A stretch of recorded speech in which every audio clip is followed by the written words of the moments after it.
ఈ వ్రతాన్ని సాక్షాత్తు జగన్మాతచే అనుగ్రహింపబడిన అద్భుత వ్రతం. ఈ వ్రత కథ విన్నవారు ఎంతో అదృష్టవంతులు. మీరు ఎంతో అదృష్టం చేసుకుని ఉంటేనే తప్ప ఇలాంటి ఒక వ్రతం ఉన్నది అని కూడా మీకు తెలియపరచదు అమ్మ. ఎవరైతే ఈ వ్రతం వింటున్న వారికి అమ్మ యొక్క అనుగ్రహం ఉన్నందువలన ఇది మీ చెవిని పడింది. శ్రీ శుభదుర్గ వ్రత కథను ఎవరైతే వింటారో లేక ఇంట్లో ఈ వ్రతాన్ని భక్తి శ్రద్ధలతో ఆచరిస్తారో వారికి ఏది కావాలంటే అది శీఘ్రంగా సిద్ధిస్తుంది.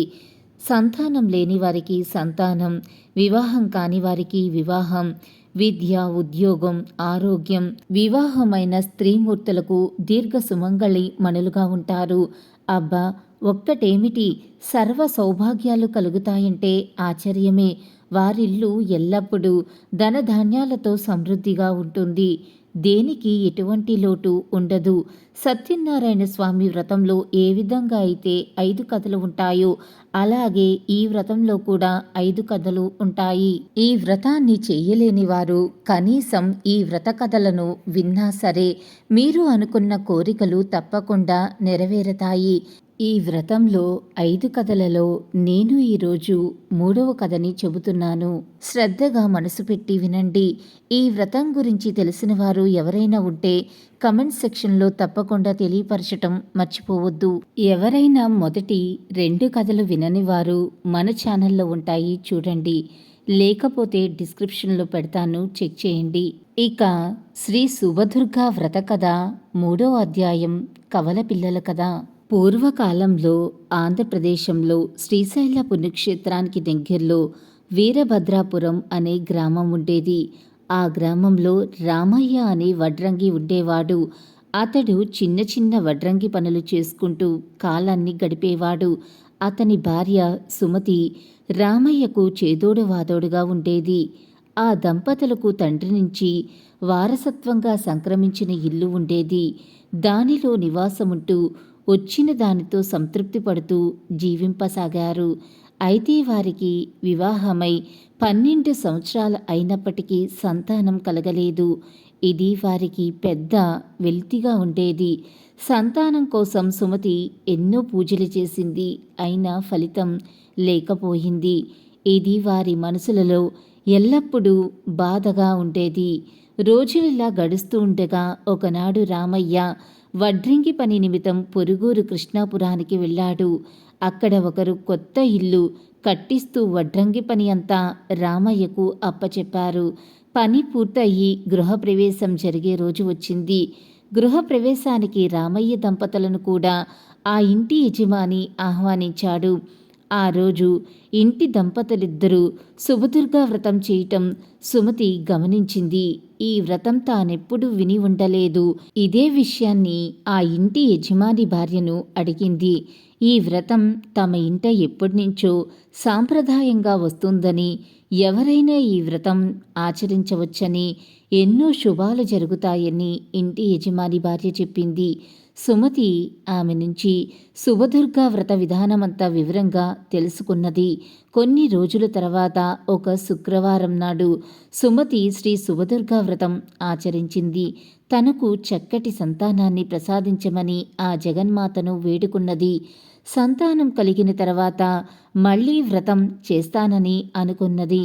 ఆ వ్రతం ఫలితంగా సుమతికి ఆ తర్వాత నెలలోనే గర్భం దాల్చి 9 నెలలను నిండగానే పంటంటి కవల పిల్లలను కన్నది. పిల్లలిద్దరికీ రామకృష్ణులని పేరు పెట్టుకున్నారు. పిల్లలిద్దరూ అల్లారుముద్దుగా పెరిగి పెద్దవారై 3 సంవత్సరాలు వయసుకు వచ్చారు. సుమతి శుభదుర్గా వ్రతం చేయటం మర్చిపోయింది. పిల్లలు పుట్టిన తర్వాత బంధువులందర్నీ పిలిచి వైభవంగా వ్రతం చేస్తానన్న సంకల్పం నెరవేర్చకుండా ఉన్నందుకు దుర్గాదేవికి కోపం వచ్చింది. 1 సంవత్సరం కాదు, 3 సంవత్సరాలైనా ఆమె ఈ వ్రతం చెయ్యనందుకు సుమతిపై ఆగ్రహం కలిగింది ఆ తల్లికి. ఒకనాడు ఇంట బయట ఆడుకుంటున్న పిల్లలిద్దరూ మాయమయ్యారు. రామయ్య సుమతి ఊరంతా ఎంత వెతికినా కనపడలేదు.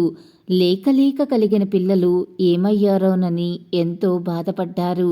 తాము ఏం పాపం చేసి ఉంటామని ఎంతో కుంగిపోయారు. అప్పుడు సుమతికి గుర్తుకు వచ్చింది. తాము శుభదుర్గా వ్రతం చేయటం మరిచినట్లు జ్ఞాపకం వచ్చింది. అందువల్లనే పిల్లలు మాయమయ్యారని గ్రహించింది. ఆ మరునాడే శుక్రవారమే. రేపు ఎలాగైనా ఈ వ్రతం ఆచరింపవలసిందేనని ఆ దంపతులిద్దరూ అనుకున్నారు. బంధుమిత్రులందరికీ కబురు పెట్టారు. పిల్లలు తప్పిపోయినందుకు మనసులో బాధపడుతూ రామయ్య, సుమతి దంపతులిద్దరూ మరునాడు శుక్రవారం ఉదయాన్నే నిద్రలేచి శుభదుర్గా వ్రతం ఎంతో శ్రద్ధగా ఆచరించారు. తమ పిల్లల జాడ తెలపమని ఆ తల్లిని ఎంతో వేడుకున్నారు. వ్రతం పూర్తయ్యి నివేదన జరుగుతున్న సమయంలో వీరి దూరపు బంధువు జానకమ్మ ఇద్దరు పిల్లలను తీసుకుని లోపలికి వచ్చింది. అక్కడ ఉన్నవారందరూ ఎంతో సంతోషపడ్డారు. జానకమ్మ రామయ్యకు దూరపు బంధువు. ఆమె రామయ్యతో మాట్లాడుతూ ఉదయాన్నే పక్క ఊరి గుడికి ఏదో పూజ నిమిత్తం వెళ్ళి రావటంతో ఇక్కడికి రావటానికి ఆలస్యం అయిందని అన్నది. పక్క ఊరి నుంచి వస్తూ ఉంటే ఒక చెట్టు క్రింద రామకృష్ణులు ఇద్దరు కనపడ్డారని చెప్పింది. రామయ్య దంపతుల సంతోషానికి అవధులు లేవు.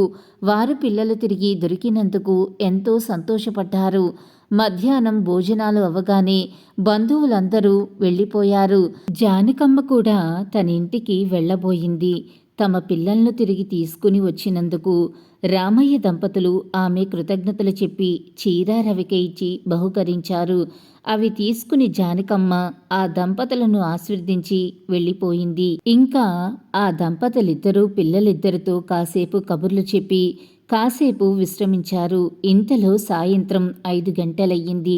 ఎవరో తన ఇంటి తలుపు తడుతున్నట్లు అనిపించేసరికి వెళ్ళి సుమతి తలుపు తీసింది. జానకమ్మ మరలా వచ్చింది. సుమతి ఆమెతో, ఏమత్తా, ఏమైనా మర్చిపోయావా? మళ్ళీ వచ్చావు అని అన్నది. అప్పుడు ఆమె ఆశ్చర్యంగా, మళ్ళీ రావటమేమిటి? అసలు నేను వ్రతానికి వస్తే కదా. నిన్ననే నేను వేరే ఊరు వెళ్ళటం చేత ఇప్పుడే ఇంటికి వచ్చాను. ఉదయం నీవు వ్రతం చేసుకున్నావని తెలిసి ప్రసాదమైన తీసుకుందామని వచ్చాను అని అన్నది. ఇది విన్న సుమతి ఆశ్చర్యపోయింది. జరిగిన విషయం అర్థమయ్యింది. ఉదయం జానకమ్మ రూపంలో వచ్చింది సాక్షాత్తు శుభదుర్గాదేవియే అని గ్రహించింది. తల్లి, నిన్ను గ్రహించలేకపోయానే. పిల్లలిద్దరినీ తీసుకురావటమే కాక తాంబూలం కూడా తీసుకుని వెళ్ళావు. నీకు భక్తులంటే ఎంతటి అనుగ్రహం తల్లి అని ఆ జగన్మాతను పరిపరి విధాల స్తుతించింది. జరిగినదంతా తెలుసుకుని జానకమ్మ కూడా ఎంతో ఆశ్చర్యపోయింది. అప్పటి నుంచి రామయ్య, సుమతి దంపతులిద్దరూ కూడా ప్రతి నెల శ్రీ శుభదుర్గా వ్రతాన్ని ఆచరిస్తూ కలకాలం సుఖంగా జీవించారు. 3వ అధ్యాయం సమాప్తం.